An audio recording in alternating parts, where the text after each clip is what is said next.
So here we're all gathered here today, a large gathering. So to begin with, I'll just say how this event has come about. So last year, or 2 or 3 years ago,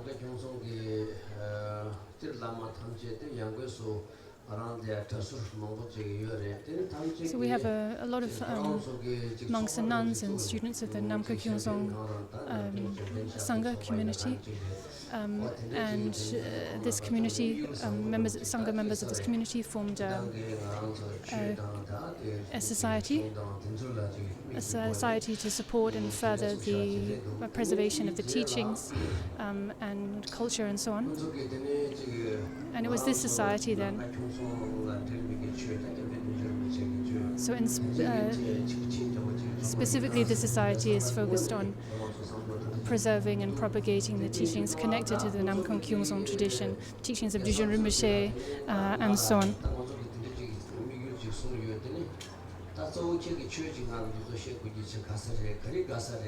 So this is their main aim, and to this end they requested me to give teachings. They requested me to give teachings and requested me for suggestions on what might be the most beneficial text to teach.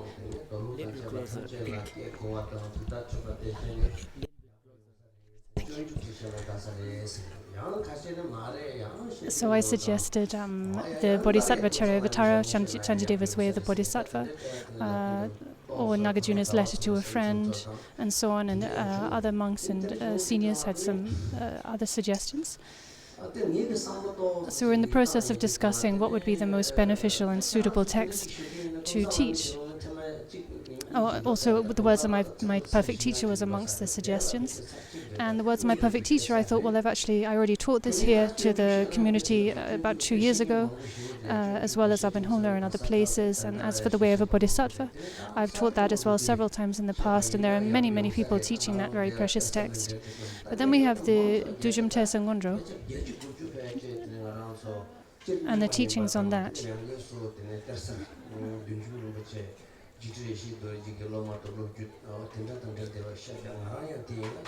So, and the Jujum Tesa is the tradition that I belong to, and the tradition that most of us here are following.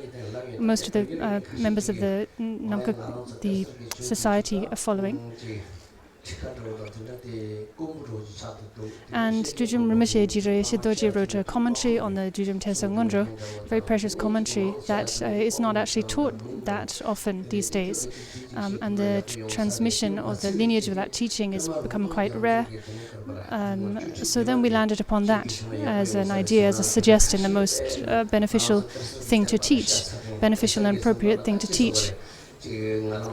Jirayeshe Dorje Jujun Rinpoche's commentary on the Satya Ngondro, the Dujum Tesa Ngondro.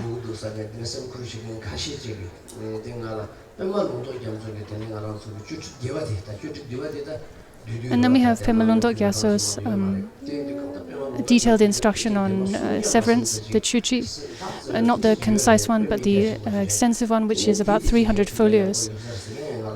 And some Sangha members also suggested to me or requested to me that I also teach that,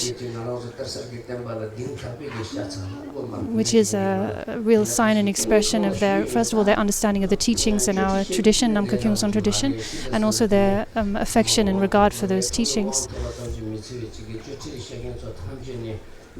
So when practicing the Jujum Truma, which is so widely practiced these days, one needs to receive these severance instructions, Chuchi,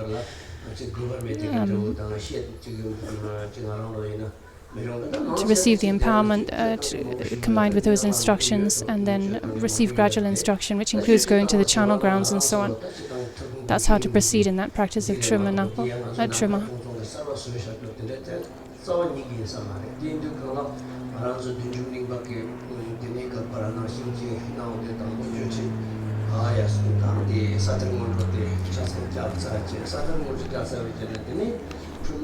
So in the tradition of Jujum Trima, then first of all practices the Jujum Ngondro, the common, so to speak, Jujum Ngondro, the Sate Ngondro, and then one begins with the Trima practice, receiving the empowerment, what we call Chuchi, the severance instructions, which includes gradual detailed instruction on the Trima Ngondro and so on, including going out to the charnel grounds, practicing severance there and so on. And this is the proper traditional way of engaging in the Jujum Trima practice as established from the time of the Terjen himself.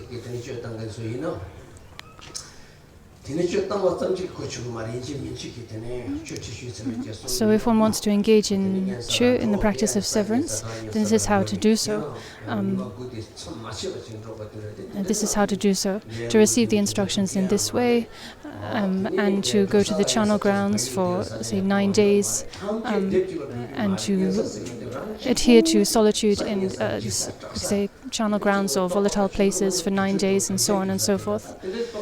This is how to practice Chu, not just to know how to do the puja and practice the ritual. So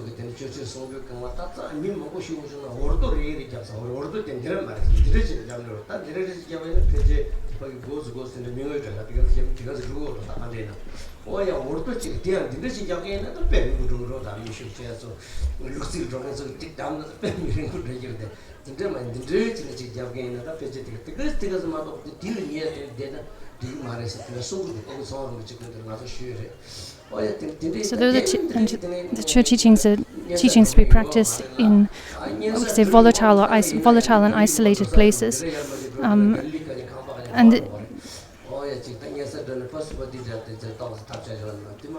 and in volatile, isolated places, not in crowded places like cities amidst gatherings of people and so on. So very retreat places, isolated places like up where our monastery is in Humla and so on. Places where you don't encounter many people and so on.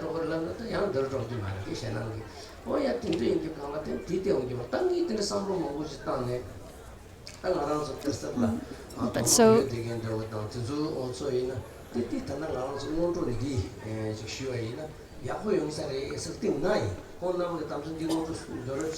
in short, if one, when receiving the Trima teachings and Chu teachings, then one needs to practice in isolated volatile places like just described.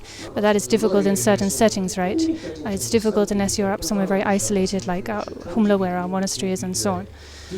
So then we landed on the idea that instead of the severance instructions teaching Jujun Rinpoche's commentary on the Sate Ngondro, it was actually my sort of suggestion. I thought that would be very beneficial and very appropriate.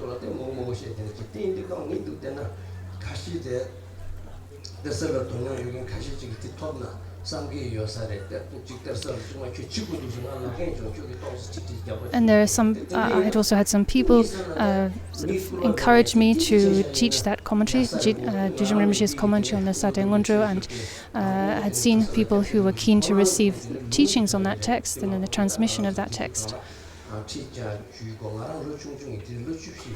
So when I was 14, I received the transmission of the Ngondro from Jujun Rinpoche himself. And then prior to that, when I was younger in Zangra up in Humla, from my father, I received the transmission, the lung, and some brief teachings, not detailed teachings by any means, but brief teachings and transmission from my father when he was giving the full teachings on the Chuchi severance instructions from beginning to end. I don't remember it that clearly, but I did receive them, the transmission and brief instructions from my father when I was young.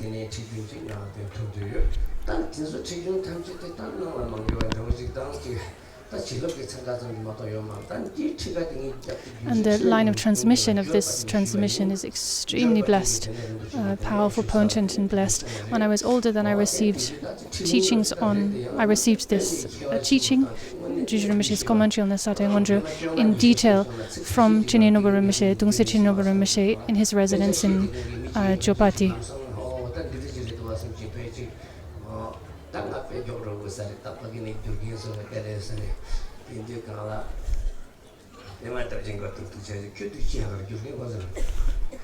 So Rinpoche is saying, maybe I'm speaking too fast and the translators are struggling a bit to keep up. So I need to remind myself to slow down. But it's my habit to speak very fast, very, very fast. In any case, from Kyabje Rinpoche, Dongse Chine Nobu Rinpoche, I received this teaching in detail, very thoroughly and perfectly from beginning to end.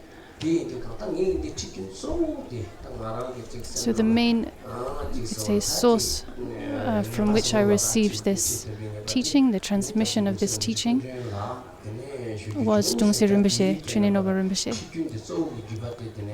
So this is about the lineage from whom I have received this teaching.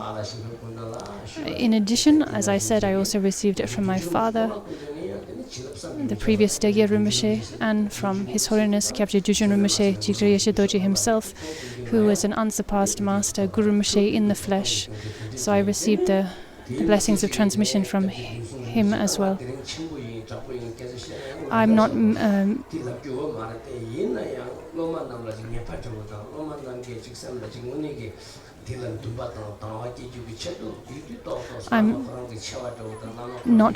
saying these things to kind of promote myself or in connection with my by promoting my teachers, but it's important to mention the great qualities, the extraordinary qualities of our teachers,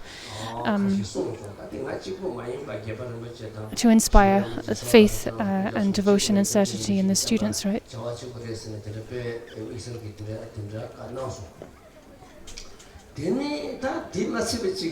So as I said, I received these teachings from these teachers, and they also encouraged me and commanded me to preserve these teachings and spread them and pass them on to others.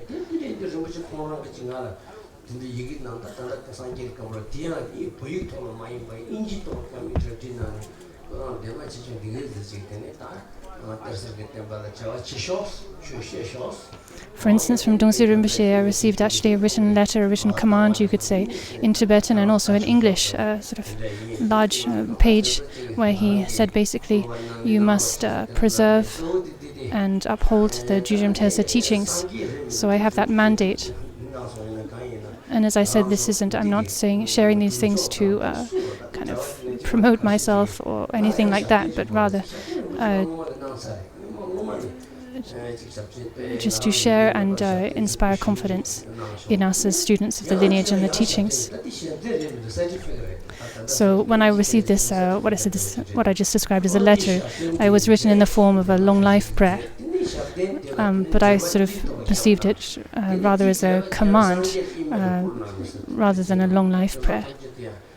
And Dongse Rinpoche, Chine Nobu Rinpoche, sent it to me via Sangye Rinpoche, my brother, together with some long life substances. So with this mandate, then I feel confident to share these teachings as I am doing now, and feel that it's appropriate and timely activity to uphold these teachings by sharing them with you, and that there will definitely be some benefit.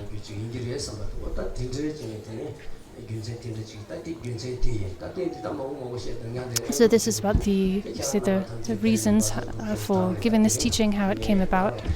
So as you know, from tomorrow onwards, in the morning I will be teaching the text, and in the afternoon we'll be holding puja, focusing on the accumulation of the Mahaguru mantra. Today is a little different.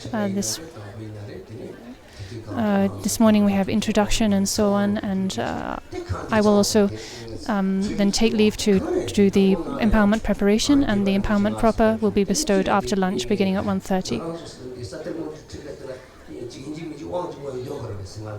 So I'm giving this empowerment, Tsokye Tuktik empowerment, an empowerment for the heart essence, the late-born one, at the beginning of the Sungondra teachings. Is it the case that it's necessary to give and receive this empowerment in order to sort of authorize us to then give and receive the Ngondro teachings. No, that's not the case. For instance, when I talk the words of my perfect teacher, which is also Ngondro commentary, I didn't begin that with a Guru empowerment.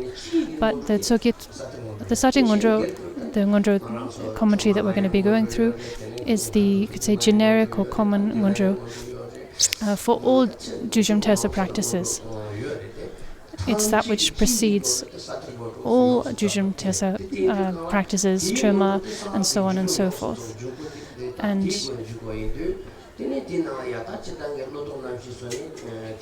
it is the entry, these preliminary practices are the entryway, the gateway to the path of Vajrayana.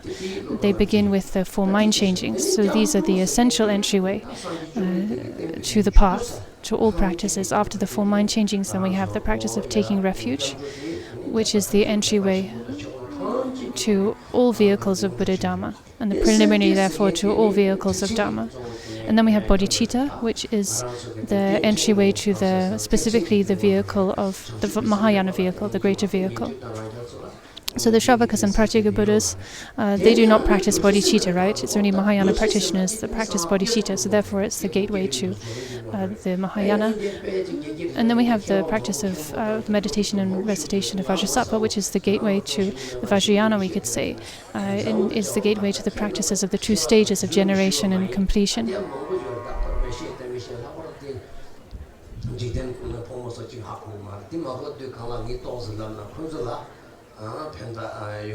So, of course, there are many learned people here, many scholars, Khenpos, Lubans, Geshes, and so on and so forth, who, of course, will be very familiar with these points. No need to actually repeat these things to them. But there are many others here, lay students and so on, who won't be so familiar, so it's for their sake, for their benefit, that I am mentioning these points. So those of you who are very learned and are familiar with this material, please be patient and don't mind that I'm mentioning them. So anyway, we have the practice of Vajrasattva, and then after that the practice of Mandala, which is a practice common to all approaches of the Mahayana. So we have the outer, inner, and secret mandala offering, and the secret mandala offering refers to Rigpa. It is actually the main part of practice itself. The inner mandala offering is offering of one's own body, body aggregates, elements, and so on, arranged and offered as the entire universe. And then we have the outer mandala of offering the external world, objects, and so on. And then we arrive at Guru Yoga. Guru Yoga is pretty much the main practice of the great perfection. From among the unsurpassable tantras, the highest tantras, it is the essence of the innermost essence.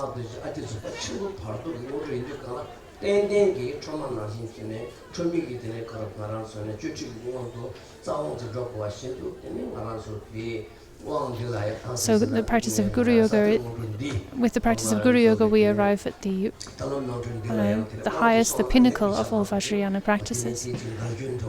So it is therefore very appropriate to begin by giving the root empowerment for the Guru, considering what the preliminary practices actually involve. Then you might say, well, you taught the words of my perfect teacher before and you didn't begin with an empowerment. Well,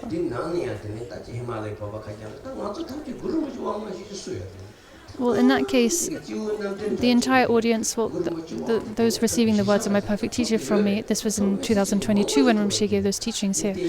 All of the students receiving those were Tibetans or Himalayan people who had all received empowerments, Guru Rinpoche empowerments before. There's no Tibetan really who hasn't received a Guru Rinpoche empowerment. So it wasn't necessary to begin by giving that empowerment because everyone had received such an empowerment already before. But in this case, this time round, when arranging this event, this teaching event,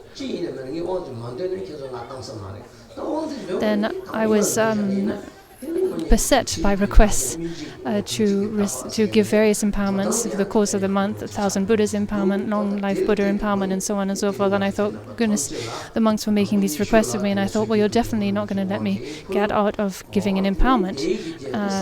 And so then I decided to begin by giving the Tsokye Tuktik empowerment.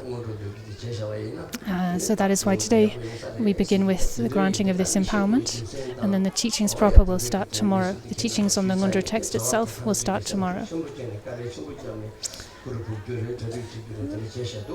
This event has come about due to the very hard work of all of the monks and members of the Namkung Shabdik Society. They've worked extremely hard to acquire this land, to set up the tent, make all of the arrangements to be able to host and welcome people from all around the world, Taiwan and India and further overseas, all over the Himalayas. So from my side, I want to thank all of you for coming. I don't have any special qualities that warrant this, but I thank you for putting in all the effort to come here. I think some have come from Bhutan as well, from Bhutan, various places in Tibet.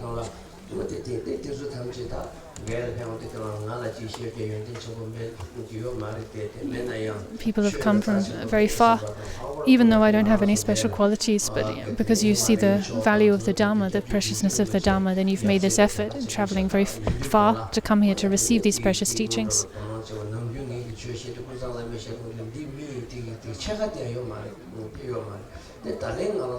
So, in the past, for instance, when I taught the words of my perfect teacher 2 years back, there were only about half this amount of people. So this is probably one of the largest gatherings I've ever taught to. Earlier this year, I went to Dopo for the Sherik festival, and there were many thousands of people, kind of the largest gathering I've ever taught to. And this again is one of the biggest audiences. Whether I will be able to really teach, explain the Ngondro commentary to you well, clearly or not, I don't know.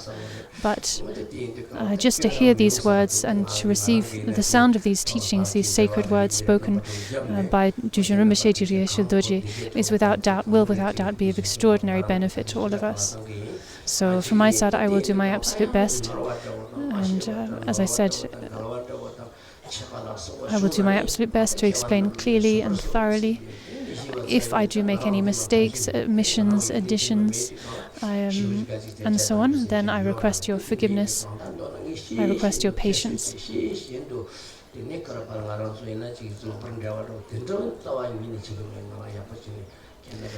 But I will do my absolute best to teach carefully to the best of my ability and put in,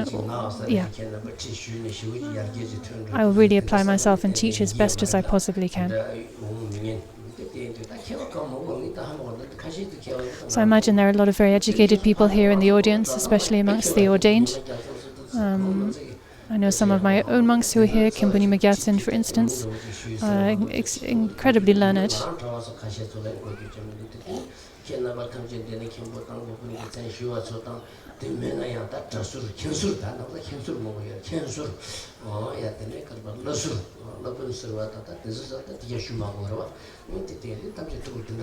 No doubt there are many other Khenpos, Tulkus and so on who are very learned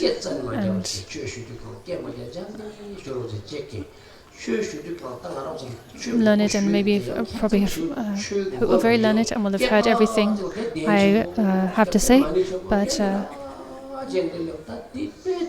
in any case, I will do my best to teach to the best of my ability.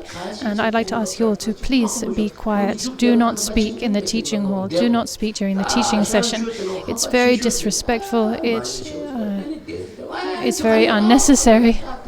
So, to call out to your friends as you're walking across the teaching hall to get up, to disturb others. So please arrive on time. Do not talk. Be quiet. No need, if you arrive late, no need to force your way through the rows of people. You can just sit where you are, sit at the back. Don't disturb others. This is a way to show respect for the others gathered here, respect for the teachings and what's happening.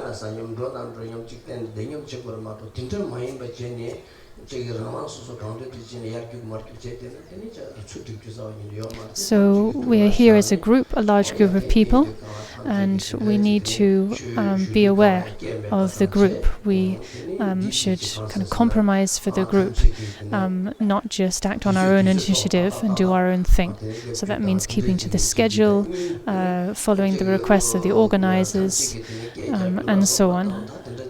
Being quiet, being respectful, and being orderly. Otherwise, things just won't work. Things just won't work for us.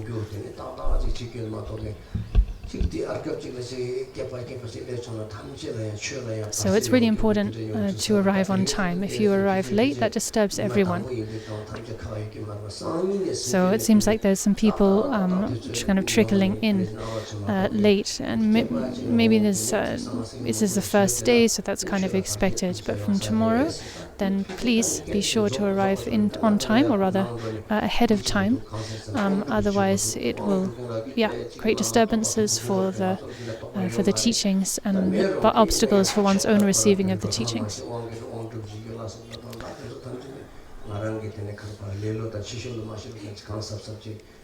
So later today I will begin the preparation for the empowerment. I will do that according to, and then proceed with the empowerment itself. I will do that according to tradition, properly, and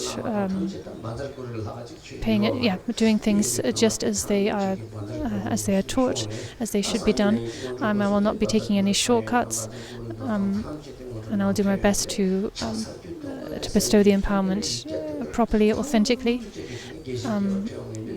and likewise with the whole event. Likewise, the Vajraguru Puja that we'll be performing in the afternoon. All of this we should be sure to embrace with the threefold excellence: the excellent preparation of bodhicitta, main part without concept, and excellent conclusion of dedication. We should embrace all of our sessions here, teaching, puja, and so on, with these threefold excellences. In the afternoons, our chant master will lead all of you in puja. Likewise, this morning when I leave the teaching hall to do the empowerment preparation, the chant master will lead all of you in prayer. So please pay attention. Don't think, Rinpoche is not here, so no need to pay attention. What we're doing isn't important. It's important, so pay attention and do your best to follow the chant master and join in those prayers and practices engaged, infused with the threefold excellence. Thank you so much.